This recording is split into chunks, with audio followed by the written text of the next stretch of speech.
Salut à tous, le journal du foot de ce jeudi 1er juillet. Les infos et rumeurs du mercato. Gros coup de froid pour l'avenir de Kylian Mbappé au Paris Saint-Germain. Alors que Nasser El Khelaifi a choisi de prendre ce dossier en main, le journal L'Équipe affirme que la partie est loin d'être gagnée pour le président parisien. Dans l'état actuel des choses, l'international français ne souhaite pas prolonger son contrat au Paris Saint-Germain. Le joueur aurait informé son club sur ses intentions avant de partir en vacances. Pour le moment, le dialogue est rompu, mais Mbappé respectera sa dernière année de contrat, sauf si le PSG choisit de le vendre. L'information est largement reprise en Espagne, notamment par le journal AS, qui imagine déjà Mbappé au Real Madrid cet été ou dans un an. Une chose est sûre, ce coup de pression ne plaît pas du tout au vice-champion de France. Difficile, en effet, d'imaginer le PSG le laisser partir libre en 2022, compte tenu de sa valeur sur le marché des transferts. Bonne nouvelle tout de même pour les supporters parisiens. Achraf Hakimi va bien signer dans la capitale française. Les dirigeants de l'Inter ne s'en cachent plus. Le latéral marocain va signer un contrat de 5 ans pour un montant avoisinant les 60 millions d'euros. Tout semble bouclé. Paul Pogba, lui, n'a pas envie de parler de son avenir pour le moment. Invité de l'émission espagnole El Chiringuito, le milieu de terrain français a été interrogé sur un possible transfert au Real Madrid. Question soigneusement évitée. Je l'attendais, celle-là. Je viens d'arriver, donc je vais vous dire merci pour tout. Je suis arrivé sur mon lieu de vacances et je dois y aller. Tout le monde m'attend, a lâché le joueur de Manchester United avec un large sourire. Le Real Madrid, le PSG et la Juve sont en embuscade sur ce dossier. Didier Deschamps, lui, semble avoir les idées claires malgré le fiasco de l'équipe de France à l'Euro. Le sélectionneur des Bleus n'a pas l'intention de démissionner selon les informations de RMC Sport. Il reste motivé pour aller chercher la Coupe du Monde 2022 et va annoncer sa décision au président de la Fédération française de football. Noël Le Graët confirmera ensuite Didier Deschamps dans ses fonctions. Enfin, Jadon Sancho à Manchester United, c'est quasiment fait. Selon The Athletic et Sky Sports, l'opération est bouclée pour le transfert de l'international anglais du Borussia Dortmund vers les Red Devils. L'officialisation aura lieu après l'Euro. On parle de 85 millions d'euros pour cette opération.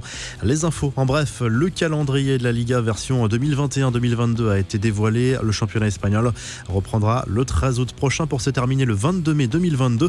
À retenir surtout les dates des deux classicos entre le Barça et le Real Madrid. D'abord le 24 octobre au Camp Nou avant un match retour le 20 mars 2022 à Santiago Bernabéu.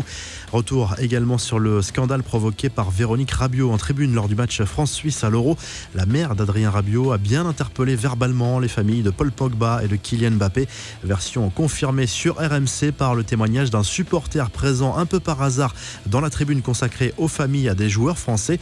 La version selon laquelle les parents de Kylian Mbappé auraient critiqué Rabiot est fausse selon lui. L'accrochage verbal est bien parti de la mère d'Adrien Rabiot.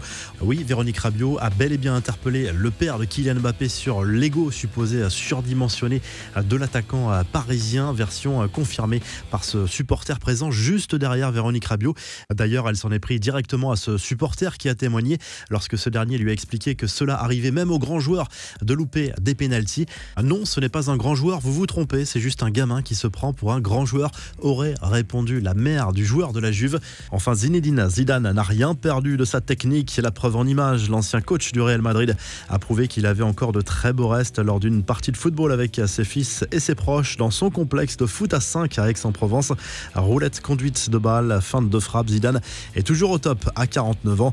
La revue de presse direction l'Espagne où le journal AS consacre sa une à Lionel Messi et Sergio Ramos. Deux cracks officiellement sans contrat en ce jeudi 1er juillet. Ça va forcément bouger pour l'Argentin après la Copa América. Pour le défenseur espagnol, rien ne presse. Le PSG et plusieurs clubs anglais sont sur le coup. Le journal Sport évoque également cette situation très particulière pour Messi qui officiellement n'est plus un joueur du Barça. Le président Joan Laporta reste zen malgré tout. Pour lui, pas d'inquiétude, la star blaugrana va prolonger rapidement en Catalogne. On file en Angleterre où le Daily Star Sport se penche bien sûr sur le quart de finale de l'Euro entre l'Angleterre et l'Ukraine prévu samedi. Le tabloïd britannique évoque également les arrivées de Nuno Espirito Santo sur le banc de Tottenham et de Rafael Benitez à Everton. En Italie, Tuttosport se penche sur l'augmentation de capital envisagée par la Juve à hauteur de 400 millions d'euros. Une somme qui ne sera pas forcément consacrée au mercato. Il s'agit surtout d'éponger les dettes de la vieille dame. Sur la période 2019-2022, les pertes pourraient s'élever à 320 millions d'euros. Enfin, la Gazette dello Sport surfe sur le vent d'optimisme qui règne en ce moment en Italie. Pour le quotidien sportif, la Squadra Azzurra fait peur à toute l'Europe. Attention tout de même à l'excès de confiance car c'est la Belgique qui se dresse sur le chemin des Italiens en quart de finale de l'Euro. Si le journal du foot vous a plu, n'hésitez pas à liker la vidéo et à vous abonner. Et à très vite pour un nouveau journal du foot.